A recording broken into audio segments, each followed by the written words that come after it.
మా గణేశుడి దగ్గర అయితే అన్నదాన కార్యక్రమం అయింది, అక్కడికి పోయినాం. ఇంకా ఈ రోజుతో లాస్ట్ అన్నమాట. నిజంగా చాలా బాధ అనిపిస్తుంది. ఈ 9 days బాగా ఆడుకున్నాం, నవ్వుకున్నాం, కూర్చున్నాం, ముచ్చట్లు పెట్టుకున్నాం. ఇంకా రేపు ఒక్కరోజు గడిస్తే ఇంకెల్లుండి నుంచి ఎవరి ఇంట్లో వాళ్ళే.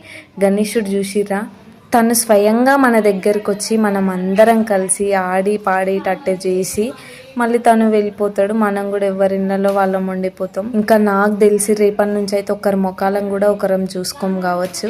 ఈ 9 days అయితే హ్యాపీగా నైట్ 12, 1, 2 వరకు కూడా ఎంజాయ్ చేసినాం.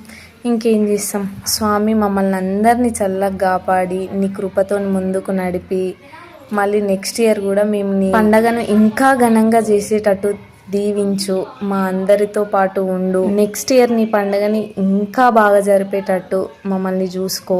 అంతా నీ మీద భారం వేస్తున్నాం. నిజంగా చెప్తున్నా, చాలా బాధ అవుతుంది నిన్ను ఇట్లా పంపించాలి అంటే, కానీ తప్పదు కదా. ఇంకేం చేస్తాం, అందరినీ మిస్ కావాల్సిందే. మళ్ళీ ఇట్లా ఆటపాటలు ఉండవు, 1 year వరకు ఆగాల్సిందే. అందరూ సేఫ్గా నిమజ్జనం చేయండి. కరెంటు వైర్ల దగ్గర, చెరువుల దగ్గర జాగ్రత్తగా ఉండండి.